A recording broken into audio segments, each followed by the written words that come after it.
अस्सलाम वालेकुम, मेरा नाम डॉक्टर वजीर रहमान है और मैं पीडियाट्रिक सर्जन, बच्चों का सर्जन। आज की इस अवेयरनेस वीडियो बनाने का मकसद सिर्फ ये है कि आप लोगों को थोड़ी सी एक बड़े इंपॉर्टेंट चीज़ के बारे में अवेयरनेस दें। जैसा कि आपको पता है कि मौसम चेंज हो रहा है, सर्दी आ रही है, जैकेट्स वगैरह, कोट्स वगैरह निकल आए हैं और अब काफ़ी ज़्यादा चेंज आने लग गया। तो उसमें दो इंपॉर्टेंट चीज़ें हैं जिसके बारे में पेरेंट्स को खासतौर पर बताना था। सबसे पहले तो ये है कि कोशिश करें अपने बच्चों को सर्दी से बचाएं, वो जैकेट्स प्रॉपर पहने, उनको सॉक्स पहनाएं, शूज़ पहना के रखें, रात को सोते हुए खासतौर पर ख्याल करें। सुबह जब उठते हैं, बेड से निकलते हैं, इनिशियली टेम्परेचर वार्म होता है लेकिन बच्चे ऐसे खेलना स्टार्ट कर देते हैं, तो उसमें थोड़ा सा एहतियात करें। बहरहाल वो जितनी भी चीज़ें हैं वो ट्रीटेबल हैं। आप खुदा ना खास्ता किसी बच्चे को सर्दी लगती है तो कोशिश करें जल्दी डॉक्टर से रब्ता करें। जो सेकंड इंपॉर्टेंट चीज़ है, जो सबसे ज़्यादा इंपॉर्टेंट चीज़ है एज अ सर्जन, जिसके लिए हम सबसे ज़्यादा कंसर्न रहते हैं, जिसके आजकल हमारे पास केसेस भी बहुत ज़्यादा आ रहे हैं, वो है बर्न, हॉट वाटर बर्न। होता ये है कि जब सीजन चेंज होता है, स्पेशली जब विंटर्स आते हैं, तो आपने देखा होगा लोग पानी गर्म करते हैं शावर लेने के लिए, नहाने के लिए, किसी भी और पर्पस के लिए। तो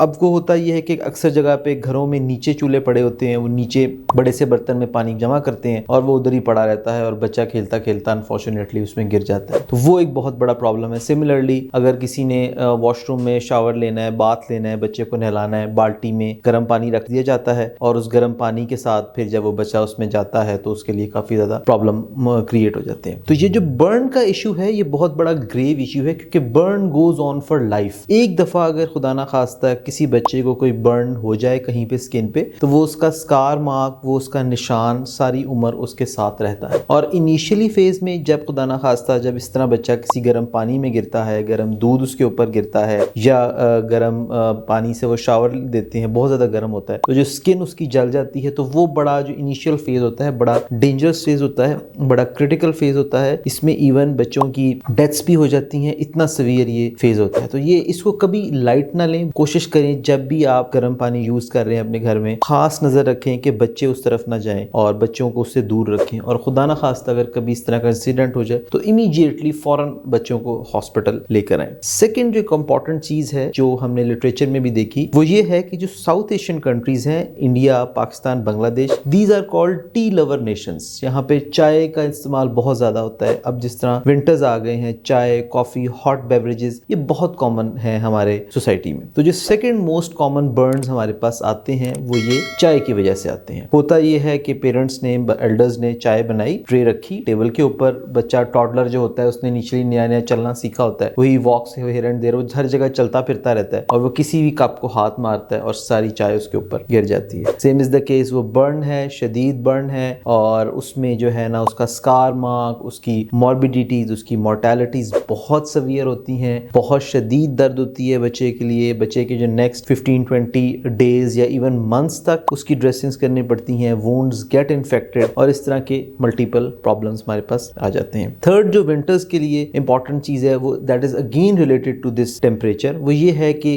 गैस हीटर्स का इस्तेमाल बहुत ज्यादा हो जाता है। गैस हीटर्स को कोशिश करें, गवर्नमेंट भी इस पे बहुत ज्यादा एम्फेसिस करती है कि रात को सोने से पहले गैस को, हीटर्स को बंद करके सोएं। गैस एक्यूमुलेट हो जाती है रूम में और वो फिर ब्रीदिंग प्रॉब्लम्स बच्चों के लिए होती हैं। बच्चों के लिए खास तौर पे इसलिए हम लोग एम्फेसिस ज्यादा करते हैं कि एडल्ट जल्दी रिएक्ट कर लेते हैं चीजों को। उनको गैस की अगर कहीं स्मेल आ रही हो तो वो जल्दी उठ जाते हैं, तो उसको डिटेक्ट करके क्लोज ऑफ करते हैं। बच्चे क्योंकि उनको नहीं पता लगता, दे कीप ऑन प्लेइंग और वो अक्सर सोए रह जाते हैं, तो वो काफी ज्यादा प्रॉब्लम्स है। तो वो भी एक बड़ा इंपॉर्टेंट चीज है। गैस हीटर्स, गैस सिलेंडर्स का इस्तेमाल बहुत ज्यादा हो गया है। थोड़े मेरे नेचुरल गैस के प्रॉब्लम्स हैं, घरों में गैस सिलेंडर्स पड़े होते हैं और वो यूजुअली जमीन पे पड़े होते हैं, बच्चों की रेंज में होते हैं, उनसे बच्चों को बचाने की जरूरत है। तो ओवरऑल जो ये विंटर्स हैं, जब ये हमारे जो एयर कंडीशन सिस्टम्स हैं जिनको हम इन्वर्टर्स के तौर पे यूज करते हैं, इसकी वजह से भी रूम की जो ऑक्सीजन कंसंट्रेशन है वो थोड़ी सी इफेक्ट हो जाती है, तो ड्राइनेस बहुत ज्यादा क्रिएट होती है। तो इनको भी इस्तेमाल करें तो थोड़ा एहतियात से इस्तेमाल करें, चीजों को बैलेंस क्रिएट करें और अपने बच्चों को खास तौर पे उन पे ध्यान रखें, उनकी प्रोटेक्शन करें। Winters especially they are very crucial